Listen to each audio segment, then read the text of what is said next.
오늘 우리가 읽은 요나서 4장 1절에서 11절은 요나 전체에서 마지막 장이 되겠습니다. 요나는 4개 장밖에 되지 않습니다만은 아주 단순한 형태로 기록되어 있습니다. 하나님이 명령하시고 그 명령에 대한 요나의 반응, 이 2가지입니다. 일반적으로 예언자라고 하면은 하나님이 명령하시면은 어쨌든 그 일을 수행하는 것으로 순종하면서 진행을 하는데, 요나는 특이하게 도망가다가 다시 돌아오고, 또 하나님이 명령하시니 지난 3장에서 보았던 것처럼 그저 5단어로만 설교를 합니다. 그냥 하루 다니면서.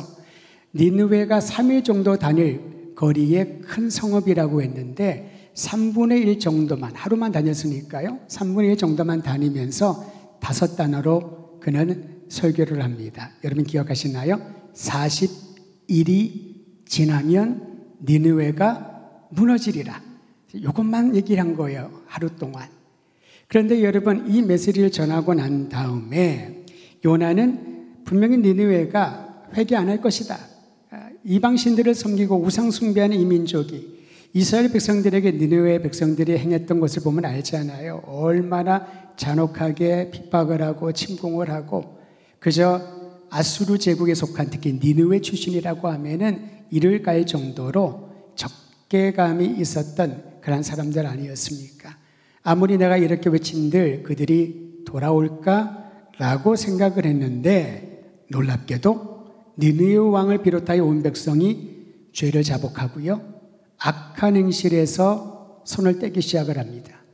그러자 하나님의 심판 계획이 바뀌게 된 것이지요. 요나는 이 상황들을 보면서 마음에 굉장히 불편함을 넘어서 화가 치밀어 올랐다라고 합니다. 아무리 그래도 그렇지 하나님께서 니느웨처럼 악한 성읍을 심판하지 않는 것은 납득이 되지 않았다는 거지요.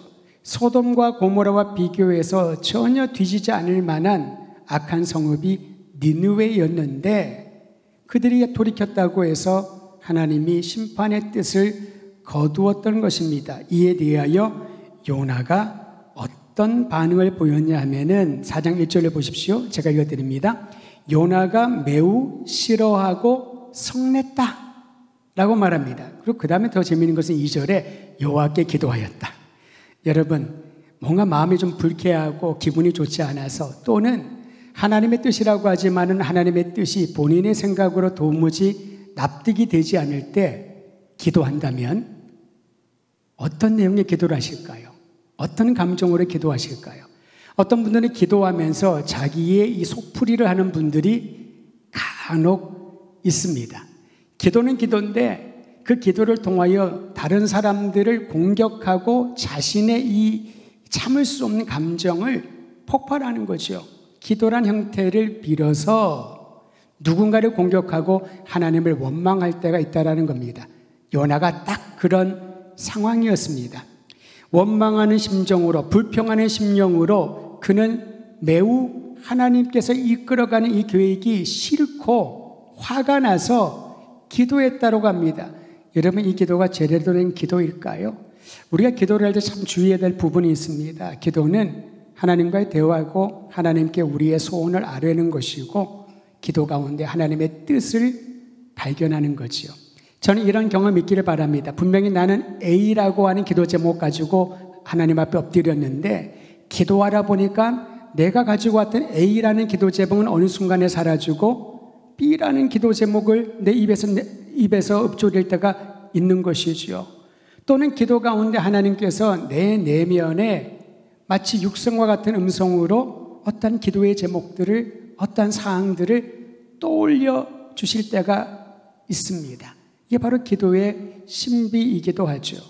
그저 내가 원하는 것은 하나님 앞에 무작정 주술을 외우는 것처럼 되새기는 것이 되뇌이는 것이 아니라, 기도 가운데 하나님께서 내 생각을 바꾸고 내 마음도 바꾸시고 내 입에서 나오는 말도 바꾸는 그런 경험을 하시기를 바랍니다. 어쨌든 요나는 제대로 된 기도를 하나님께 드릴 수 없는 상황인데 하나님 앞에 엎드려 기도했다라고 말합니다. 그 기도의 내용을 보면 2장에서 기록된 것처럼 요나가 큰 물고기 뱃속에서 기도했던 것과는 전혀 상반된 내용입니다. 물고기 뱃속에서 요나는 자신의 생명을 건져주신 하나님을 찬양하지요. 그리고 그 기도의 마지막은 오직 구원은 여호와께 있나이다. 오직 구원은 여호와께 있나이다. 하나님의 놀라운 능력과 구속의 은총을 찬양하며 기도했습니다. 근데 지금 기도의 내용을 보면 여러분 4장 3절이지요. 자신의 생명을 거두어 가시라 라고 하나님 앞에 요청을 합니다. 우리 3절 말씀 같이 보도록 하겠습니다. 같이 읽지요. 시작. 여호와여 원하건대 이제 내 생명을 거두어 가소서. 사는 것보다 죽는 것이 내게 나음이니이다 하니. 이게 바로 요나의 기도였습니다. 주님, 나는 그냥 사는 것보다 주는 게 더 낫겠습니다. 내 생명을 거두어 가소서. 어찌 하나님은 이렇게 행하실 수가 있나요? 내가 너무나도 화가 납니다. 이 화 때문에 내가 살아갈 수 없습니다. 그렇게 주님 앞에 고백하며 기도의 내용을 채웠던 것입니다. 왜 요나는 이처럼 양극단에 이르는 기도를 했을까요? 우리가 이런 3절 바로 전절인 2절에 보면은 요나가 기도한 내용에서 그 이유를 찾을 수 있습니다. 사실 요나는 하나님께서 니느웨를 멸하지 않을 것을 어느 정도 짐작을 했습니다. 그래서 본인이 하나님의 명령을 피해 다시스로 도망갔다는 것이지요. 본인이 왜 다시스로 도망갔는지, 왜 본인이 니느웨로 가지 않았는지를 설명하고 있는 것입니다. 그것도 하나님께요. 그런데 하나님께서 굳이 자신을 다시 니느웨로 가라고 강권하신 것에 대해서 불평하고 있는 것입니다. 물론 하나님께서 요나를 택하시고 요나에게 니느웨로 가서 이 메시지를 전하라 라고 하신 뜻이 있지요. 하나님이 어떤 말씀을 하셨을 때, 하나님이 사명을 주셨을 때는 주님의 특별한 섭리가 있다라는 것입니다. 근데 우리는 짐작을 합니다. 내가 이렇게 하든 저렇게 하든 하나님은 무엇이든지 주의 원하는 대로 행하실 거야. 그런데 내가 싫은데, 나는 니느웨로 가기 싫은데, 그래서 다시스까지 도망가려고 배를 타고 가는데 왜 나를 다시 끌고 와서 그 일을 하게 하고 내 예측대로 하나님의 뜻은 니느웨를 멸망하지 않다는 것을 내 눈으로 봐야 되는가? 거기에 대해서 불만을 토로했던 것입니다. 요나는 하나님의 뜻을 수행하는 것보다 자신의 기대와 확신을 더 의지했던 것이지요. 하나님은 이렇게 하실 거야. 하나님 내가 어떻게 하든 이런 일도 이루실 거야.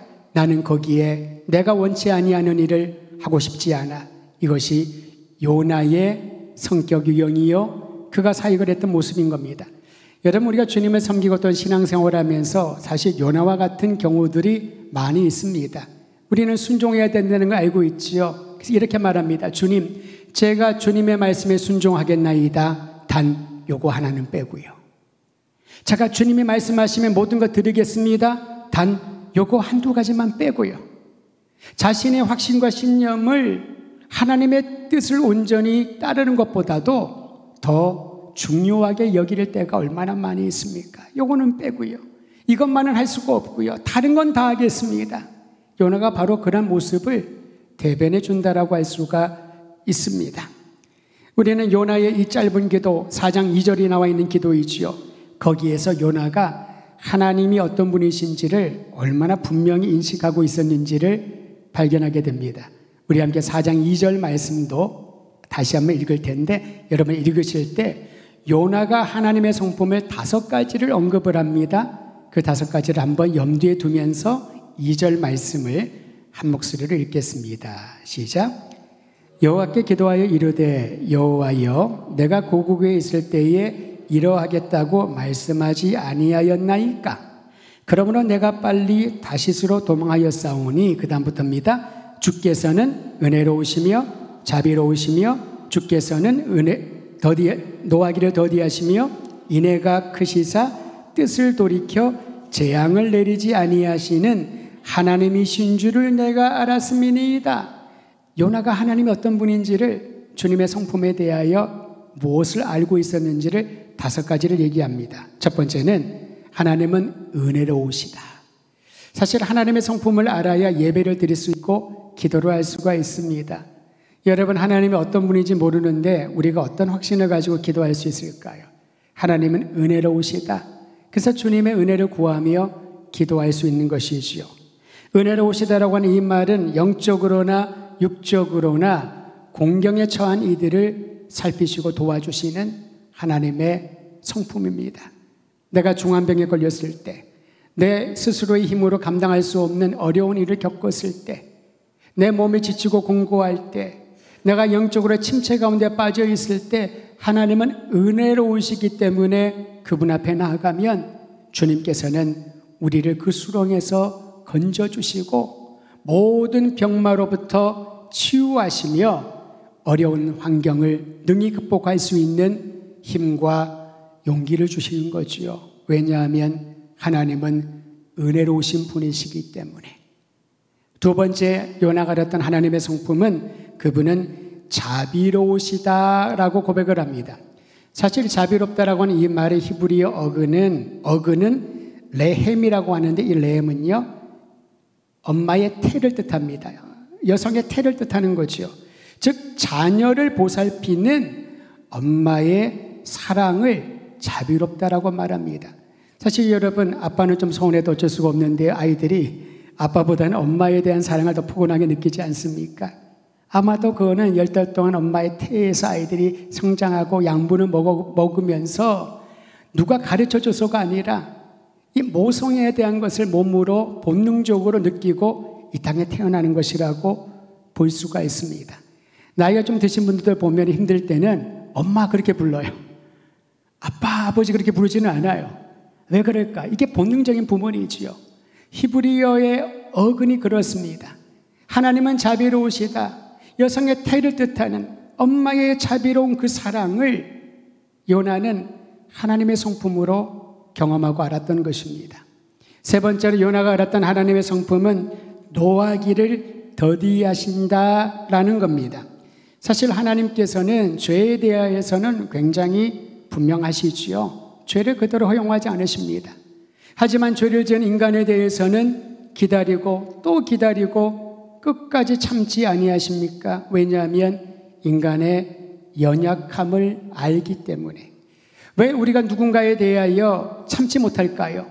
그 사람하고 똑같은 수준에서 보면은 나를 해코지하고 나를 무시하고 나에게 상처를 준 사람을 인내하고 용납하기가 어려운 거지요. 하지만 하나님은 우리랑 똑같은 수준에서 인간을 바라보는 것이 아니라 만물의 생명의 근원이신 하나님께서는 인간의 연약함을 아시기에 실수할 수밖에 없고 그렇게 할 수밖에 없고 그런 상황 가운데 처하면은 이러한 일을 결정할 수밖에 없는 우리의 연약함을 아시니까 참고 또 참고 기다리고 계시는 겁니다. 그러기에 하나님은 노하기를 더디하신다라고 하는 거죠. 네 번째로 요나가 보았던 하나님의 성품은 인애가 크시다. 인애는 사랑으로 많이 번역하고요. 히브리어는 헤세드라는 뜻입니다. 여러분, 헤세드는 자주 언급을 해서 기억하실 겁니다. 끊임없는 사랑, 끈질기 사랑, 중단이 없는 사랑. 대부분 우리의 사랑은 언제 중단되나요? 그 사람에 대한 사랑의 감정이 사라지면 사랑의 마음과 행동은 중단되는 겁니다. 그 사람에 대한 내 기대가, 신뢰가 무너지면은 우리는 사랑의 행위를 멈추게 되지요. 하지만 헤세드의 사랑, 인애가 크신 하나님은 우리의 어떠한 반역이나 상황에 상관없이 끝까지 끈질기게 사랑하시는 분이죠. 어떤 소설가는 그래서 하나님의 사랑을 사냥개에 비유를 했습니다.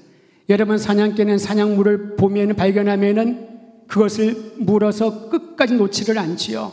이처럼 하나님께서는 우리를 사랑하시되 어떤 일들이 생기더라도 누가 와서 이간질을 하고 어떤 잘못을 하더라도 우리를 향한 하나님의 사랑은 끝나지 않는다. 끈질기다. 이것이 바로 인애가 크신 하나님의 성품인 것입니다. 요나는 그 하나님을 알고 있었습니다. 마지막 다섯 번째로 요나는 무엇을 말합니까? 뜻을 돌이켜 재앙을 내리지 아니하신다. 요나는 하나님을 너무나도 잘 파악하고 있었습니다. 만약에 이와 관련된 학위가 있다면은 요나는 가장 우수한 성적으로 박사학위를 따지 않았을까? 하나님의 뜻은 재앙이 아니라 복주기를 원한다는 것을 요나는 알고 있었지요. 근데 왜 문제가 생겼을까요? 요나가 생각하고 있는 이 모든 하나님의 성품은 선민 이스라엘을 위한 것이지 아수르 제국의 니느웨에 속한 사람들, 이방인들, 하나님을 모르는 이들, 이스라엘 민족을 괴롭히는 사람들에 대한 것은 아니다라고 하는 확신이 있었기 때문에 하나님의 니느웨 사람들에게 심판을 하지 않으시자 그는 당황하고 성인하고 하나님 앞에 불평했던 것입니다. 사랑하는 성도 여러분, 심판받아 마땅한 니느웨가 멸망당하지 않은 것에 대한 불만이 하나님이 어떤 분이신지, 하나님에 대한 지식, 하나님의 성품에 대한 그의 지식을 능가해 버리니까 요나는 하나님에 대한 원망을 멈추지 못했던 것입니다. 그러자 그 불만을 이렇게 말한 거지요. 사는 것보다 죽는 것이 낫겠습니다 라는 말로 항변했던 것입니다. 생명의 주인이신 하나님께 자기가 더 살 이유가 없다라고 말하니 얼마나 하나님의 마음을 아프게 해드렸을까요? 어쩌면 이 말을 통해서 요나는 하나님의 마음을 더 무겁게 하려는 의도가 있는 것처럼 보입니다. 하나님이 니느웨를 사랑하신다면은 자신은 그 사랑에서 제외해달라고, 둘 중에 선택해달라고. 하나님 전가요? 이스라엘 백성인가요? 아니면 니느웨 백성인가요? 오늘 말씀에서 요나의 의도를 우리는 발견하게 되는 것입니다. 이처럼 항변하는 요나에게 하나님은 반문을 하십니다. 요나서 4장 4절 말씀을 보시길 바랍니다. 같이 한번 읽죠. 4절입니다. 시작. 여호와께서 이르시되 네가 성내는 것이 옳으냐라고 질문하셨습니다. 여러분, 이 질문을 보니까 문득 마태복음 20장에 나와 있는 예수님의 비유가 기억이 납니다. 20장에 보면 이런 이야기가 수록되어 있습니다. 하루는 포도원 주인이 일꾼들을 구하기 위하여 인력시장 같은 데를 이른 아침에 나갑니다. 거기서 일할 만한 사람들을 뽑아서 데리고 오죠. 9시부터 그들이 일을 합니다. 일을 하다 보니까 더 많은 일의 분량이 있어서 그런지 12시에 나가서 또 일꾼을 데리고 옵니다. 오후 3시에도 나가서 일꾼을 데리고 옵니다. 그리고 오후 5시, 네 번째지요, 나가서 일꾼을 데리고 옵니다. 그날의 일은 6시에 일이 끝나게 되었습니다. 가장 늦게 와서 1시간밖에 일하지 않은 일꾼에게 하루의 일 품삯을 주인이 줍니다. 수고했다라고. 그러자 여러분, 9시에 와서 하루 종일 일을 한 사람은 기대를 했었지요. 1시간밖에 일하지 않은 일꾼이 저렇게 하루 품삯을 받았으니 나는 그보다 더 받지 않을까? 보너스를 받지 않을까? 근데 주인은요, 9시에 온 일꾼이나 12시나 3시나 5시에 온 일꾼에게 똑같은 하루 품삯만을 줍니다. 그러니까 9시에 온 품꾼이 12시, 3시에 온 사람들을 다 선동을 하지요. 이거는 공평하지 않아. 이거는 말도 안 돼. 그러면서 주인에게 대들기 시작합니다. 이게 말이 됩니까? 어떻게 1시간밖에 일하지 않은 사람과 이렇게 하루 종일 일한 저와 똑같은 품삯을 줍니까? 그러니까 주인이 뭐라고 대답을 합니까? 내가 너랑 계약한 것은 하루 일당이 아니냐? 내가 선함으로 네가 나를 악하게 보느냐? 라고 질문을 합니다. 그러니까 그것은 자기의 생각에 형평이 안 맞는 것이지요. 어떻게 1시간 일한 사람과 하루 종일 일한 사람을 똑같은 삭스를 주냐는 겁니다. 그러나 1시간을 일했지만 그 사람에게 하루 일당을 준 것은 주인이 보기에 얼마나 이 사람이 고되게 안타깝게 기다렸을까. 하루 종일 5시가 될 때까지 아무도 자신을 채용해 가지 않으니까 얼마나 불안해하고 집에 가서 식구들 볼 면목도 없고 얼마나 고통스러웠을까. 그에 대한 긍휼한 마음으로 주인이 하루 일당을 주었는데 내가 선함으로 네가 나를 악하다고 하느냐. 요나의 불평에 대한 답변이라고 할 수가 있습니다. 하나님, 니느웨를 살리시다니요, 저 악한 성읍을 멸하지 아니하시다니요. 오히려 그렇게 하나님께서 하나님의 자비를 많은 사람들이 베푼다면 오히려 저는 그 사랑으로부터 벗어나겠습니다. 오히려 사는 것보다 죽음으로써 내가 갖고 있는 확신이, 신념이 올바르다는 것을 보여주고 싶습니다. 자, 거기에 대해서 주님은 말씀하신 거지요. 네가 성내는 것이 옳으냐? 다른 말로 말하면 네가 성내는 것이 옳지 않다라는 겁니다. 왜 화를 내느냐? 하나님의 구원의 은총을 베푸셨다고, 내가 하늘의 구원의 은총을 베풀었다고 네가 그것 때문에 불평하고 성내는 것이 옳으냐라고 질문하십니다. 이런 하나님의 질문에 요나는 답변하지 못합니다. 대신에 그는 행동으로 반응을 하죠. 요나는요, 조금 본인이 이 수세에 물린다 그러면은 일단 그 자리에 피하는 그러한 성향인 것 같아요. 다시스로 갈 때도 그랬고요. 하나님 이렇게 질문하면 뭐라도 답변해야 되는데 아무 답변하지 않고 5절을 보십시오.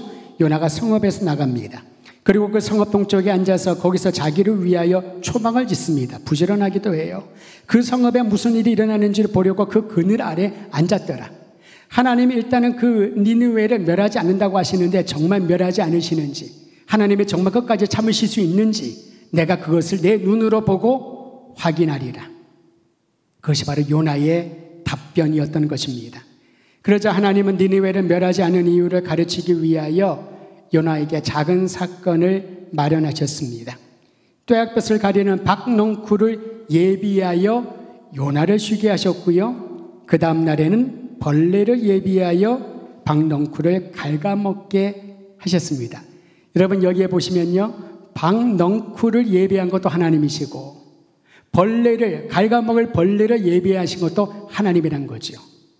요나는 자기가 초막을 짓고 그리고 박넝쿨이 생겨서 얼마나 고마워했을까요? 나는 참 행운한 것 같아. 그 박넝쿨 아래 있으면서 그늘 아래 있으니까 어느덧 더위를 피할 수가 있었는데 그 박넝쿨을 예비하신 것이 하나님이시고 벌레를 예비하여 그 박넝쿨을 다 갉아먹게 하신 거죠. 이 사건 가운데 요나에게 주님께서 말씀하시고자 하는 것이 있었습니다. 자, 그리고 하나님께서 이렇게 말씀하십니다. 11절을 보십시오. 하물며라고요. 그 전에 10절을 제가 먼저 읽어드립니다. 여호와께서 이르시되 네가 수고도 아니하였고 재배도 아니하였고 하룻밤에 났다가 하룻밤에 말라버린 이 박넝쿨을 아꼈거든 하물며. 물론 우리말로 번역된 하물며라고 이 단어에서 우리는 하나님의 뜻을 발견하게 되는 겁니다. 네가 아무것도 하지 아니었지만 이 박넝쿨 하나 때문에, 언젠가 시들어버릴 이 박넝쿨 하나 때문에도 그렇게 아쉬워하며 고통스러워하는데 하물며 이 큰 성읍 니느웨에는 12만 명의 사람들과 그리고 수많은 짐승들이 있는데 이 12만 명의 사람들은 좌우 분별을 못한다는 것입니다.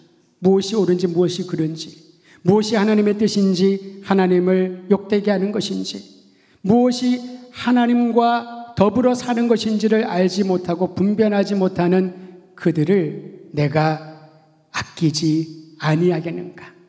모르기 때문에, 복음을 듣지 못했기 때문에, 하나님에 대하여 전혀 알지 못하기 때문에 우상을 숭배하는 이들, 이제 그들도 내가 구출해야 되지 않겠는가?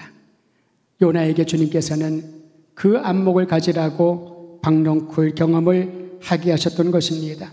사랑하는 성도 여러분, 요나서 4장은요, 니느웨를 바라보는 요나의 마음과 하나님의 마음이 대조하여 나옵니다. 요나는 하나님에 대한 지식이 분명했습니다. 신앙 고백도 했습니다. 하나님의 성품에 대하여 잘 알고 있었습니다. 그는 힘들고 불평분만이 있어도 하나님 앞에 기도하면서 그 불만을 토로했던 그러한 사람이었습니다. 하지만 요나는 자신의 관점이나 기준으로 사람들을 판단하고 그 판단에 어긋나는 행동이 보이면 격분합니다. 하나님의 뜻에 대해서도 그는 격분하지요. 자기 의의가 너무나도 강한 사람이 요나였습니다. 하나님께서 니느웨에 대한 심판은 철회하신 것도 마땅치 않게 여겼습니다. 이건 아니잖아요. 이게 바로 요나의 마음이었지요. 어쩔 수 없이 주님이 강권하시니 니느웨 백성들에게 5단으로 된 설교를 했지만은 요나의 본심은 무엇이었습니까? 저들은 구원받지 않아야 맞다. 그래야 정의가 살아난다라고 요나는 생각했던 것입니다. 반면에 하나님의 마음은 어떻습니까? 하나님의 사랑과 구원의 은총은 제한된 사람들에게만 주어지지 않는다라고 말합니다. 사실 니느웨는 하나님의 구원 밖에 있는 이방인들을 예표한다고 볼 수가 있지요. 외부인이었던 그들이 심판의 메시지를 듣고 난 이후에 회개하자 하나님의 구원의 은총은 그들에게까지 주입되기 시작하는 것입니다.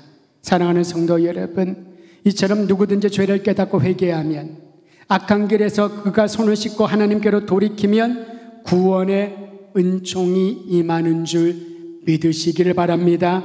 우리는 이 요나서에서 교회의 선교적 사명을 상기시킵니다. 선교의 대상을 우리가 선택해서는 안 된다는 겁니다. 저 민족은 멸망에도 마땅한 민족이라고 규정해서는 안 된다는 것이지요. 어떠한 영혼이든지 주의 복음을 듣지 못했거나 그 복음을 들어도 거부했던 이들에게 교회는, 그리스도인들은 마지막 날까지 생명의 복음을, 구원의 은총을 증거하는 사명을 받았다는 것이지요. 구원받기에 합당한 이들과 멸망받아 마땅한 이들을 판단할 수 없다라는 것입니다. 모든 사람을 사랑하시는 하나님의 마음을 전하는 것, 그것이 바로 복음 전도요 선교인 것이지요. 말이 아니라 하나님의 심장을 가지고 주의 복음과 그 사랑을 전하는 것, 그것이 잃어버린 영혼을 향한 하나님의 뜻을 전하는 통로가 되는 길입니다. 모든 민족과 열방이 악행을 멈추고 하나님께 돌아와 구원을 받는 은혜가 임할 수 있도록 우리 도드림교회 성도들이 끊임없이 기도하며 주님의 놀라운 역사를 목도하는 증인들이 되시기를 간절히 소망합니다.